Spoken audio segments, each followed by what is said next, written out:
Walk onto any MEP job site, that is, mechanical, electrical, and plumbing, and you will see the exact same friction. Extreme skilled labor shortages are colliding with aggressive schedules, resulting in multiple specialty trades bottlenecking in tight corridors while waiting for materials to arrive or preceding trades to finish. This chart shows the direct financial toll of that friction. Jobs are consistently bid at a healthy 15% profit margin, yet they close at a dismal 6%. That 9% of expected profit simply evaporates, a phenomenon the industry calls margin fade. That lost margin rarely stems from a lazy workforce. It is drained by invisible micro-inefficiencies, hours spent hunting down tools, waiting for area clearance, or dealing with uncoordinated material staging.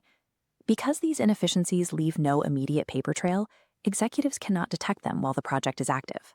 Managing a complex specialty contracting firm based on static, month-old financial reports doesn't allow for real-time adjustments. By the time accounting flags a labor overrun, the crew has already moved to the next floor, and the profit is gone. The root cause of this data vacuum comes down to the industry's heavy reliance on generalist construction software built entirely around cost codes, a classification system used to organize project data. This diagram illustrates the problem with that structure. Codes are accounting tools, engineered to answer what exists for the purpose of pricing. When you try to use them to map out how it gets built in the field, the rigid spreadsheet fractures into chaotic, disconnected field tasks. These systems operate on what are essentially lists disguised as a WBS, or work breakdown structure, a project management method for grouping deliverables. These lists fail to account for which specific crew installs the material, in what exact order, and under what specific job site constraints. When you feed a system with unstructured, purely financial data inputs, the output is an unpredictable project timeline. The software has no mechanism to sequence physical reality.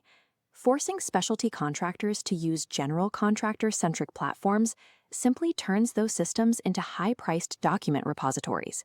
To compensate for these software limitations, the industry retreats to the conference room and relies on lean pull planning. Pull planning is a collaborative scheduling technique where project stakeholders work backward from a target completion date, using sticky notes to map out tasks. While popular, pull planning is merely a time logic tool. It generates a fragile sequence of interpersonal promises between different trades, rather than building a systematic, verifiable capability to execute the work.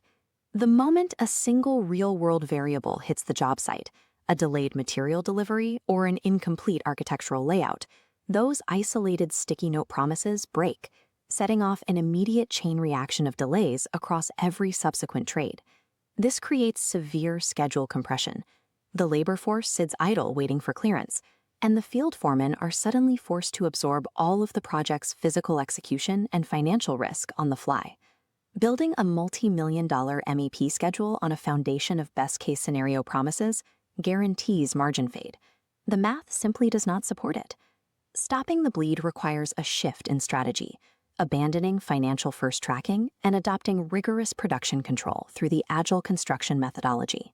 This graphic displays the scientific backbone of the Agile system, the ASTM E2691 standard.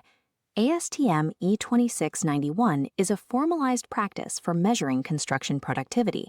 It balances actual labor against CPIP, or construction put in place, the definitive measurement of physical work correctly installed. Short interval scheduling, or SIS, operationalizes this. SIS takes massive multi-year project timelines and slices them into hyper-focused, manageable 3-day execution blocks. These micro-intervals act as a highly sensitive early warning system.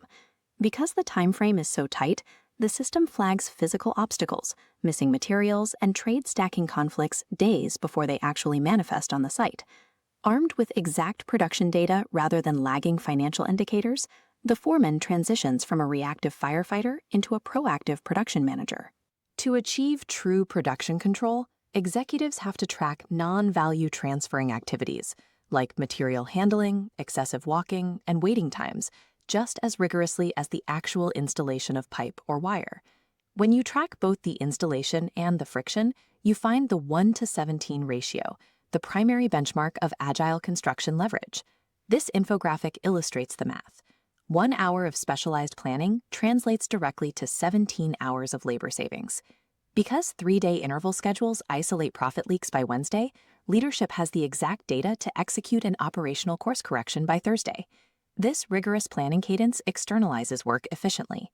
It allows firms to control material staging and secure their profit margins before boots ever hit the ground. The final strategic advantage is that this entire process is captured in a closed-loop feedback ecosystem using JPAC. JPAC stands for Job Productivity Assurance and Control, a software system designed specifically to measure job site output. As the field executes the 3-day intervals, JPAC feeds real-time, site-specific labor productivity data directly back to the organization's estimating department. Instead of relying on outdated historical averages or guessing how much trade stacking will cost, chief estimators use this continuous data loop to bid future jobs with surgical, data-backed precision. It is time to stop relying on lag indicators to run your production.